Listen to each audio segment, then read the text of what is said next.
ఇది యూరప్లోని కోసోవో అనే ఒక దేశ పార్లమెంట్లో జరిగినటువంటి సంఘటన. ప్రతిపక్షానికి చెందినటువంటి ఒక మహిళా ఎంపీ ఆవిడ తాత్కాలిక ప్రధాని మీద కోడిగుడ్డు విసిరారు. అలాగే ఎందుకు విసిరారంటే ఇన్స్టిట్యూషన్స్ పై ఏర్పాటు, అంటే కొత్త ఇన్స్టిట్యూషన్ పై ఏర్పాటుపై చర్చ జరుగుతుండగా ఫ్రంట్ సీట్ లో ఉన్నటువంటి తాత్కాలిక ప్రధాని ఆల్బిన్ కుర్తీపై ఈ యొక్క మహిళా ఎంపీ కత్రి జార్జ్ గుడ్లు విసిరింది. అలాగే సెక్యూరిటీ గార్డు ఆవిడని ఆపేసరికి బయటికి పంపించారు. షేమ్ ఆన్ యూ అంటూ నినాదాలు చేసుకుంటూ ఆవిడ బయటికి వెళ్ళిపోయింది.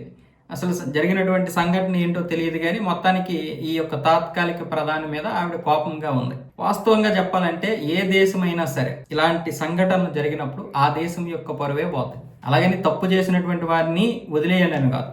ఇలా కోడిగుడ్లు వరకు లోపలికి వచ్చేసాయి అంటే మరి ఏం సెక్యూరిటీ ఉన్నట్లు. పైగా యూరప్లో ఉన్న 27 దేశాలు అభివృద్ధి చెందిన దేశాలే అంటారు. మరి అక్కడ కోడిగుడ్లు లోపలికి వచ్చేస్తున్నాయి. అమెరికాలో ట్రంప్ని చంపడానికి కూడా లోపలికి గన్నలు తీసుకొచ్చారు. ట్రంప్ హోటల్లోకి కూడా బాంబులు తీసుకొచ్చారు. వైట్ హౌస్ లో కూడా చాలా మంది దూరిపోతున్నారు. ట్రంప్ ఇంట్లోకి కూడా చాలా మంది దూరిపోయి ట్రంప్ని మరి చంపే ప్రయత్నాలు చేస్తున్నారు. అంటే అభివృద్ధి చెందాయి అంటారు. అదే మన దేశంలో ఏదైనా సంఘటన జరిగితే ఆ దేశం అంతే, భారతదేశం ఎప్పుడూ అవినీతితోటే ఉంటుంది, పెద్దగా ఇది ఉండదు అంటారు.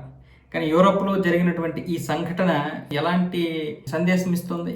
మన దేశంలో జరిగితే ఇంకంతే అంటారు. మన దేశంలో అంటే మన దేశం అంటే ఎంతో మందికి ఒక విధంగా చెప్పాలంటే ఒక చిన్న చూపు. ఇప్పుడిప్పుడే కదా పరిస్థితులు మారాయి. కానీ వాళ్ళు చేస్తే మాత్రం సంసారం, ఇతరులు చేస్తే వ్యభిచారం అన్నట్లుగా ఉంటాయి కదా. మరి ఇప్పుడు వీళ్ళు ఏం చెప్తారు? ప్రతి దగ్గర కూడా ప్రతిదీ ఉంటది, మంచి ఉంటది, చెడు ఉంటది.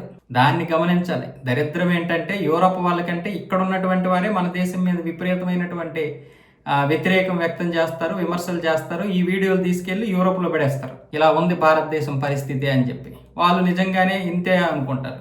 చాలా మంది భారతదేశం వస్తే కానీ తెలియలేదు. ఇప్పటి వరకు మేము చెత్తగొప్ప అనుకున్నాం. భారతదేశం అంటే అత్యంత జనాభా ఉంటారు, పేదరికం దేశం అనుకున్నాము. ఇంత అందమైన దేశం అని మాకు తెలియదు. ఇప్పటికీ కూడా చాలా మంది ఈ విధంగానే చెప్తున్నారు. ఈ దేశానికి చెందినటువంటి మా దేశంలో బ్రతకడానికి వచ్చిన వాళ్ళు కూడా కొంతమంది అలా చెప్తున్నారు. మరి కొంతమంది కూడా ఇదే విధంగా ప్రాపగండా చేస్తున్నారని చాలా మంది అంటున్నారుగా. అంటే దాని అర్థం ఏంటి? మన దేశంలో ఉన్నటువంటి శత్రువులే ఎక్కువ.